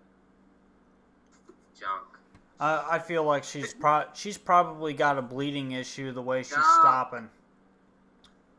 It's one thing if Way Over sat at the rail the entire way and had nothing. At the very least, she tried to get into the race. Yeah, she tried, but she was going to do that at 6 to 5. That's why whenever horses are breaking down, at the end of the race, you pitch them the next time.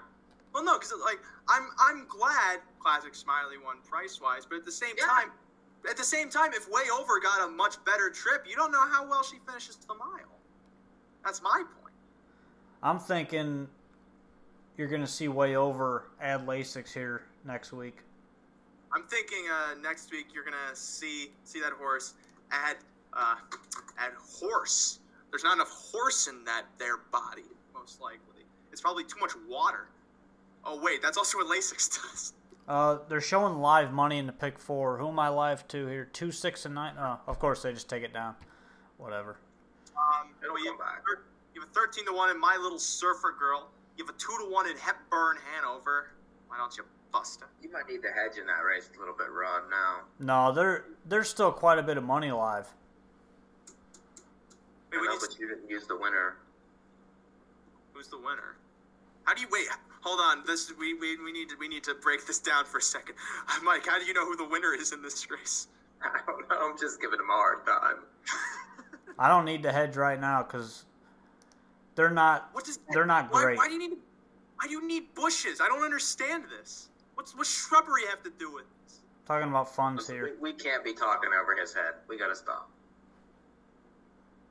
What do you mean? Why do you guys need pieces of foliage that helps secure my house line? We were talking about funds, hedge funds. Yeah, funds. There's nothing fun about that, let me tell you. Oh, jeez. I'm watching another 1 to 2 go backwards at Woodbine. I mean, hedge funds, just the stress of having to do all of that cocaine. There's so much you have to do. There's a quota that you have to meet every hour. They also do a bunch of trading, but mostly in order to do that. I'm hurting. What a hang. Jesus, that's terrible. I mean, you've seen The Wolf of Wall Street. And you say that... Inquiry. What's going on there? Somebody going inside the pylons? Is he here? Did he show up?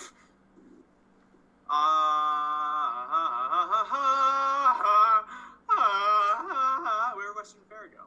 Why can't I find it? I don't know. Okay, so apparently... I can't find the feed. So I must have just gone official. It probably went off already. Oh, that's weird. Didn't even go official, though. Oh, possible pylon violation on Farmers Independent. I don't care about that. It's a $70 winning ticket. Meadowlands is coming up in 0 minutes. They're just parading now.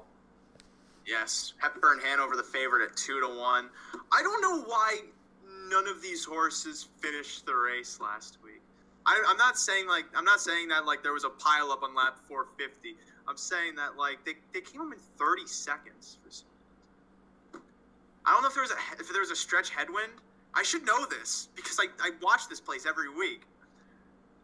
But I don't know why that was. So this was a particularly hard race to handicap as a result because all of these horses showed absolutely nothing. And maybe these horses have absolutely nothing. That's probably why they're for sale for $10,000. Then again, that's expensive for horses that can do nothing. You know, that could buy me a year's worth of rent. So the point being, ladies and gentlemen, if You don't pay rent. the point, no, Mike, you're not getting this. The point being is, I am putting myself up for claim. That's right, ladies and gentlemen. For a measly price of $10,000, you can buy me. This does not sound legal. Now that I think about it, I'm sure there's a few guys out there that might be interested. It sounds very well. I mean, I'm enough of a whore just working in the entertainment industry. But Wow. if you want to go down that route too, well, Mike, don't act like I'm lying. God, I'm a very troubled man with a lot of opportunity, and that's why I'm even more troubled, because I, for some reason, can't appreciate that. 0 minutes to go at the Meadowlands. How about the action the eight's taking here? I can just tell that you dumped a crap ton of money on that horse. I don't know why. But then again, there's not much in the race, so I can't really blame you for taking a chance. The only horse that I really like is the 4, Fox Valley Bailey, and at 5-1, I'm considering. I don't mind that one. You don't like that one? No, I do. Oh. It's hard to tell when all you say in a mumbling voice is, I don't like it, I do. I said I don't mind that one. And that's what makes it even more confusing, is you use a negative word in that sentence, so that just makes my brain think, oh, that means that he doesn't like it. But then I missed the modified word in that sentence. So this is North American Grammar Update. I promised it would premiere in 2019, so I'm just living up to that promise right now. What Mike just did was a little is a common phrase. I don't know the actual technical term for that kind of sentence, but it's when you make an affirmation in the negative. We call it an affirmativation. What? The North American Grammar Update postponed until 2024. So we understand Mike bet the 8 Big Liz in this race. 5-1 though? Do you think 5-1 is a good price in this race? I like the fact that the horse is getting action. I think that's a good sign. As opposed to just passing the race altogether? No, I think 5-1's a fair price off a 6-1 morning line, and I think that he could drift a little more. So long as he drifts in the odds and not in the I strip. don't really like the 9 at all, who's being bet. Yeah, 3-1 on that one. I mean, the horse is understandable, but 3-1 I can agree is low. Fox Valley Bailey to me is the only value in the race at 5-1.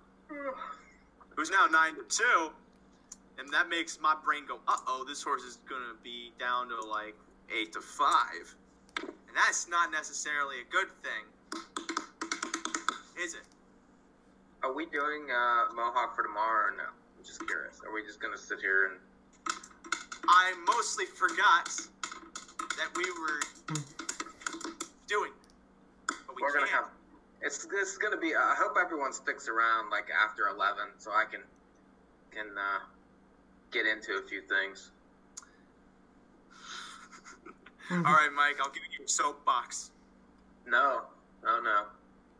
Okay, wait, no.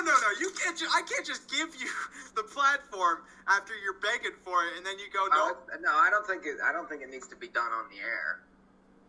Ladies and gentlemen, that just means Mike is going to use some curse words at me because he feels I did a bad job. We got the I Mohawk. just don't like how this day has gone at all.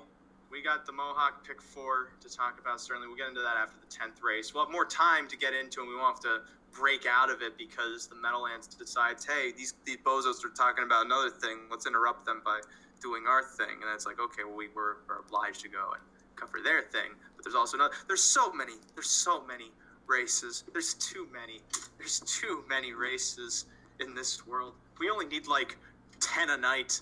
We don't need 69 or 84 or 14.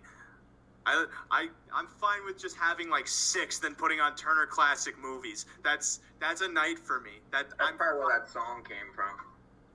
It's why do you say that like it's an insult? It's not. That's like how some people in this country go, oh, this food tastes Mexican, and they think that's an insult. Mexican food's delicious. My point being, Michael, is that this world is collapsing, and it's because the polar bears don't know how to swim. 40 seconds to post. If they knew how to swim, global warming wouldn't be a problem.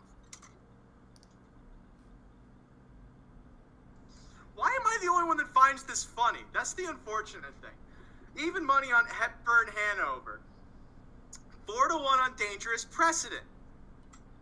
Oh, that could be a more contemporary. Rod, who are you live to? I'm live to 2, 6, and 9. All right, I'm gonna root. Since I bet the 8, but if the 8 doesn't win, we'll root for the Dooch. The Dooch. Yeah. Sounds like a euphemism. For Gooch? No, this is not the time to actually go and say the word on the air, because then all of our family viewers will go. That was the funniest thing of the whole night, right there. Just I mean, we can get away with this stuff in the January show because what the hell happens in January? It's not the Hamiltonian. They're going to gate. Yeah, our show's always PG-13, so. Oh, believe me, it could be worse. Oh, it It could be a lot worse. I was cursing like every other show. Well, that was mostly your fault. I was clean. You guys ruined me. Even money on Hepburn Hanover. Yeah, we ruined you, yeah. Go on Fox Valley Bailey and on Dangerous Precedent. Scratch down to a field of 9 for the 10th. At the Meadowlands, third leg of the pick 4. In line, in behind, at the start, and they're off. Hepburn, Hanover, moving out for the top. Big List moves in tandem with that one. Fox Valley Bailey towards the center, 2, with Ace 44 Alex pushing through from the rail, now 3 across to the first turn. Ace 44 Alex loses control as Fox Valley Bailey now swoops up to take command. Hepburn, Hanover's parked to the opening quarter, left uncovered to now advance towards the lead, while Big List gets away in fourth. Heading past the first panel, in control now comes Hepburn Hanover to the outside of Fox Valley Bailey to clear in 28 and 3. Ace 44 Alex sits third. Big List back in fourth. Out of My Little Surfer Girl fifth. Lookout Stock Zone's back sixth. Then ahead of Angel Speak. And then in the back of the pack, we have Live Odds and Dangerous Precedent moving to the half mile. In front, Hepburn Hanover, the even money favorite, ahead by a length and a half. Fox Valley Bailey sits in second, with Ace 44 Alex third and Big List fourth. Moving to the outside, My Little Surfer Girl as they pass the half in 57 and 1. Shooting through the cones comes Angel Speak to the inside of My Little Surfer Girl. Now Big Liz is making her brushing move towards the lead around the far turn. Here's Big Liz now to take control from Hepburn Hanover. A half length ahead, now a length ahead, now moving up to clear control to 3/4. Ace 44 Alex vacated the cones and circles up to be third, while Fox Valley Bailey's locked at the rail. They're then back to My Little Surfer Girl second over in the flow, but 4 lengths off of the new leader. Big Liz past 3/4 in 125 and 3, and Big Liz has exploded on the lead. Leads here by 2.5. Outside, Ace 44 Alex giving chase with Fox Valley Bailey trying to split horses. Deeper on the track, My Little Surfer Girl and Hepburn Hanover's put away. It's Big Liz. Big Liz. Big indeed. Wins by 2 over Ace 44 Alex. Fox Valley Bailey looked like took over for third from Hepburn Hanover in 154. That was a good call. I said, Ron, you didn't use the winner there. You got lucky that you found the winner in Big List. Oh, yeah, I'm not lucky. The horse blasted him at 6-1. This horse is no value. Okay. 6. Hey, I didn't bet the race at the end of the day. Yeah, the A was a legitimate horse in the race. I mean, at 6-1, I thought that was good value. This horse likes a big track, was getting Lasix, is right. I mean, there were a lot of things to like on the 8 in the race. And that's the thing, is that if you thought that, and then you bet it because you thought that, then you're already a winner. If you didn't bet the race because of what we're trying to do in this, we're not trying to, do stupid crap all the time. We actually give legitimate stuff out. I realize nobody pays attention to it. But I mean well, here's the thing. Here's the thing, though, Mike.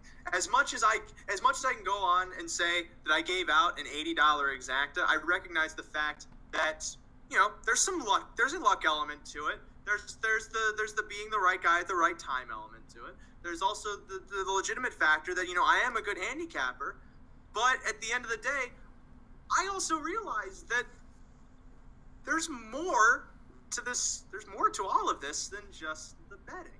And if we can give out winners that easily, and on top of that, I can I can do sponsorship deals for Gatorade and Power Juice or whatever electrolyte beverages there are. And then I think we're golden. I think that means that we're a versatile species that is meant to procreate. And that, ladies and gentlemen, is why I think I should be president of the United States. Thank you.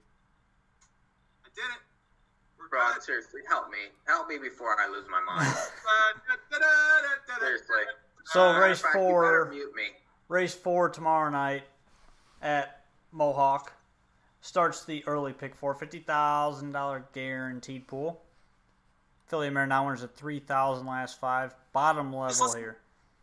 Just listen to how Rod is emulating me, mind you. I'm not emulating you. My spirit is possessed within you because people just cannot admit the influence that I intersperse. I exude. Exude is the word. This is the Ray show tonight. This really isn't. Mike, what do you like? And? I don't know. Mike, by the way, our resident Mohawk expert, so him saying I don't know just exudes confidence. Exude is a really underused word, so let's all use it until it becomes overused and I get angry about it. First leg of the pick four, though, Mike, because you can go on to NAHUpicks.com and everyone can see that it's your pretty little name up on the website because you're the one that always covers Woodbine Mohawk Park. You're the one that does the best of us at Woodbine Mohawk Park, which you should, or else one of us would do it. So, in that case, first leg of this big four, who do you use? I don't even know what I'm doing. Four deep. The 3 I think is a use. This horse lost the K Shadow last time, but woke up, kicked home 28-3. Really had no chance the way the race kind of shaped out, but still finished well. And I like the draw here. You know, these non-winners of 3,000 races are just, crapshoots most of the time because most of the horses are just in terrible form. And this horse, with that wake up, any kind of improvement in its Osceola, I think has a chance in the race. The 4 ER Ronda, this horse drops from non-winners of 6,000. Won 15 times last year. Draws better. Jameson on Saturday nights is, much better than he is any other time. So I feel like that I upgrade his horses on Saturdays. So he should be live. The 5 Finds the Heaven, another one that drops out of the same kind of races. And, kicked 27-3 last time. This horse is Stone Closer, was racing in series. And, this horse had Ryan Guy driving, who typically kind of sits and makes one move with everything. And he's not a bad driver. It's just that, this horse was in a little bit too tough, wasn't getting away well, wasn't getting into the flow, kind of really had no chance in those races. So, this horse, she's a little better than she looks on paper and probably is a must-use. And then the 9 Hotspot Hanover, another dropper, gets Wah. She was 3-1 with him, 2 back and at a similar spot. Just really didn't race that well, but is capable with a trip. So 3, 4, 5, 9. Rod, those are 4 very usable numbers. I mean, they're all usable, but those 4 in particular are more usable. However, I'm not sure those are necessarily the numbers that you, yourself, as the person you are, use. No, I'm actually very similar. I'm not as deep here. I'm staying towards the inside. The 3 Woodmere Slide. I think this one is an obvious horse to have with that first over trip last time. That was a tough race. I think maybe a little better trip is coming in this race. There's not a lot of speed here, so I think you're going to see this one up close and in contention throughout. The 4 ER Ronda with Jody Jameson looks the part. I mean, the class drop is the key here. She hasn't been that good, but I think against this type of field, she should be right there. And she gets a little bit of a post shift as well. And then the 5 Finds to Heaven with Sylvain Filion. This seems like a type of horse that he would fit well on. She didn't do any good in the series, in the Niagara series. Dropped to the non-winners of 6,000. Raced pretty well there. Gets another class drop. She's going to take quite a bit of money here, and she really should. So I'm 3-4-5.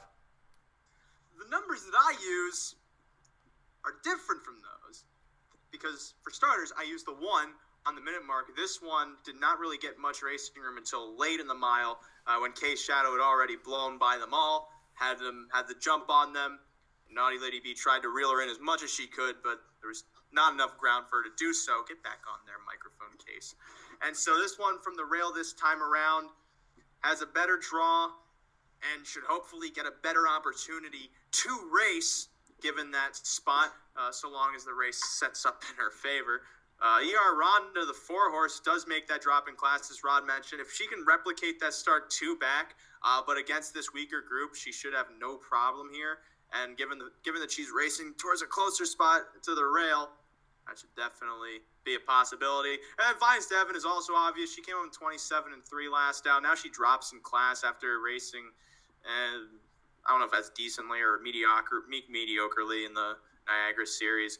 But the class drop should help nonetheless. She's a factor because of it. 1-4-5. As simple as that, ladies and germs. We say germs because the gentlemen are dirty. Race 5 is the second leg of the Pick 4 Hours at $6,100 their last 5. We got 9 horses going postward, and Mike of the 9, who's got your eye? Pretty deep, the 3 Classy Dragon, beaten favorite last 3 starts, draws better. Sort of has to break out of this funk eventually, and faces some off-form types. I don't know. I think the horse is a bit hit and miss, but, when the horse is right, definitely plays. The horse I like is the 6 Humboldt, who drops from numbers of 15,000 and, was racing against, always a hot shot, American Wiggle, Is It Friday Yet, horses like that. None of those horses are in this race. It's been off a month. This horse usually returns well off of layoffs, and I would expect is going to take action in the race.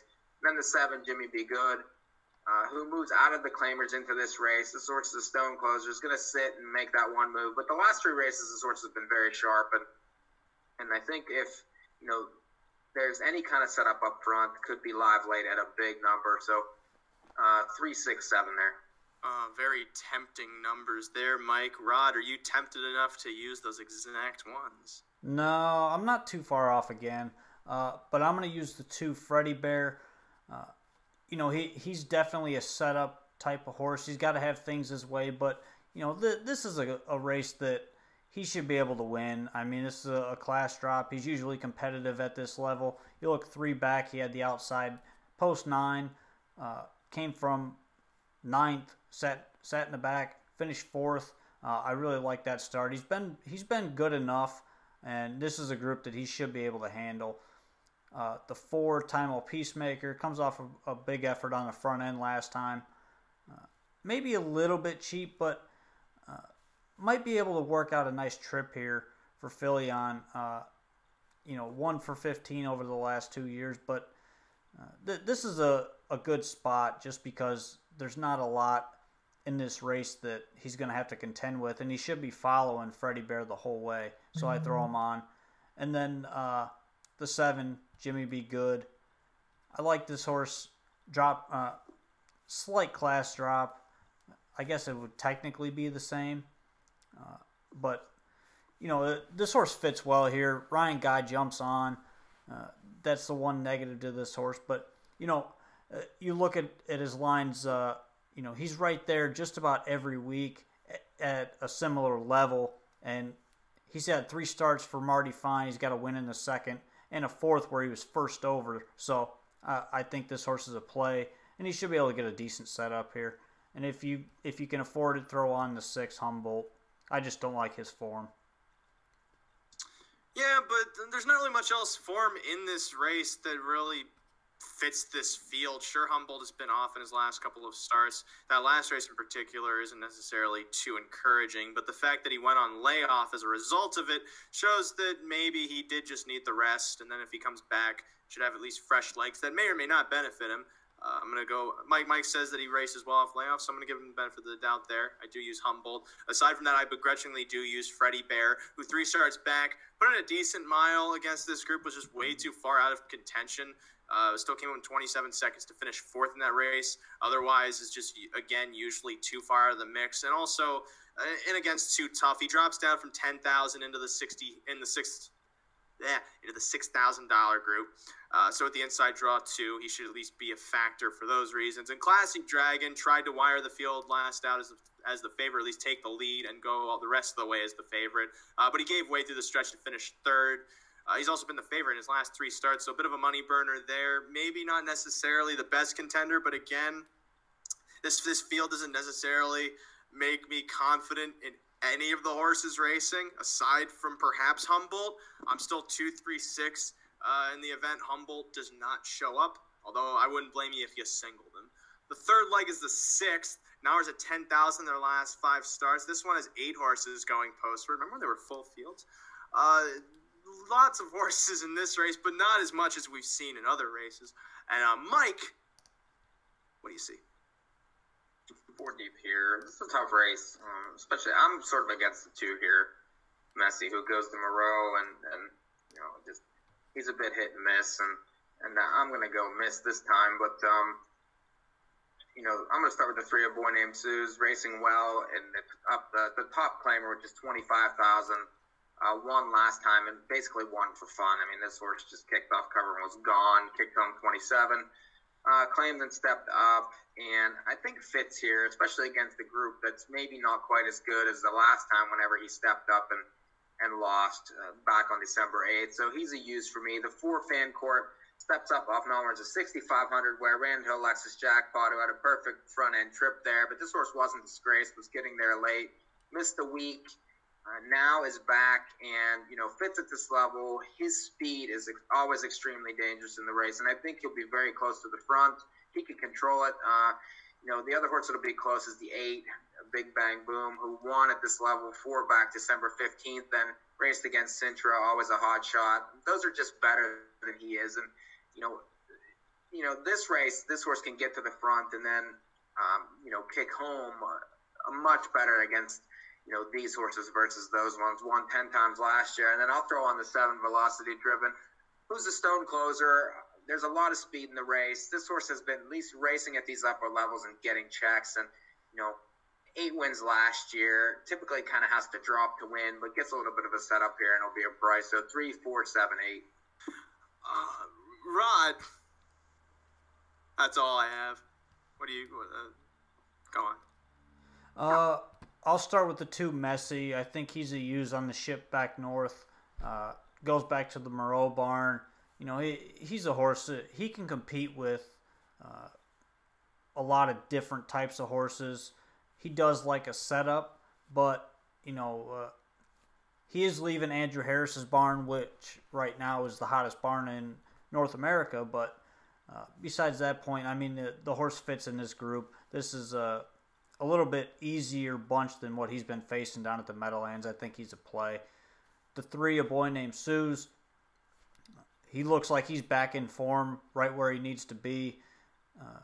He seems like a play every single week at this level. And then the 6, Taekwondo, however you say it. Wow. Whatever, that's what I said, however you say it. Comes off a 2-hole win. His form is very good right now. Even that start 2 back where he was just way off the pace. Came home very well, finished 5th there. I like the form. If he can get the right trip, he should be coming late and have a say. I think he's going to be okay odds here. I saw the Rockingham Ranch just followed me on Twitter, so I was worried I got nominated for a Beamy.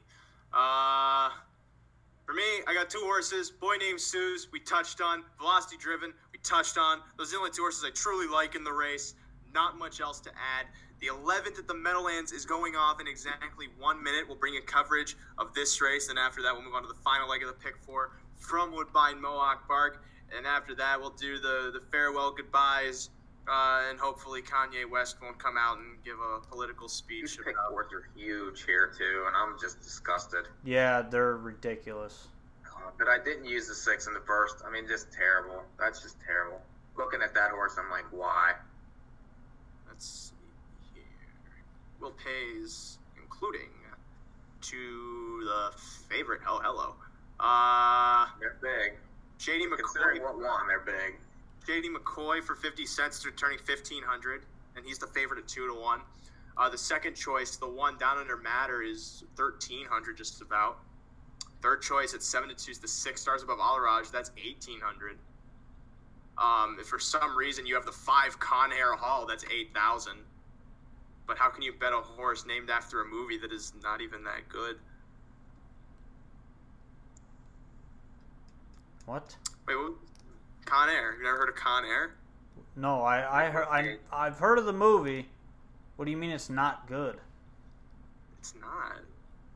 So weird. Final leg of the pick 4. Wait, he's different from us? He must be a homosexual. 2-1 on Down Under Matter. 5-2, second choice, the 8 Shady McCoy. Third choice at 4-1, the 6 Stars Above Alaraj. Field of 9, in line, in behind for the 11th. Final leg of the pick 4 from the Meadowlands is at the start, and they're off. Stars Above Alaraj showing speed from the center alongside Casino Cutie. Then an Odyssey Blue Chip crosses over towards the cones to the first turn. Going to inherit the lead while Stars Above Alaraj presses on to try and take control to the opening quarter. Casino Cutie brushes up there too while Conair all gets away 4th. Shady McCoy with room to tuck to the cones 5th out of Down Under Matter 6th. 2 hip dips then back 7th ahead of Quiet Giant and Duluth. Last of all, through a 28-second opening quarter, Casino Cutie to the back stretch, a length and a quarter ahead of Stars Above Alaraj from the pocket. Off stride goes Odyssey Blue Chip. Conair Hall now moves up to be 3rd, while Shady McCoy takes 4th. Down Under Matters behind them 5th, 6.5 lengths from the front, and trying to tip out cover heading to the half mile. 2 hip dip on that one's helmet is now Shady McCoy. Angles off the rail and is advancing for Abatello towards Casino Cutie heading to the half mile. Sitting pocket still Stars Above Alaraj for the 57-4 clip. 29-4 that second quarter is Shady McCoy. Now a neck better than Casino Cutie to the far turn, but the 2 match strides. Stars Above Alaraj 2 lengths back in 3rd to the inside of Down Under Matter gapping cover. There then back to Conair Hall to the inside of 2 hip dip 3rd over. Quiet Giant with no room to trot as Duluth is to the outside and Odyssey Blue Chip regains stride but trails the field onto 3/4. Casino Cutie maintaining control, but Shady McCoy unfazed to the outside past 3/4. 1:26-2. The 2 remain in tandem into the stretch.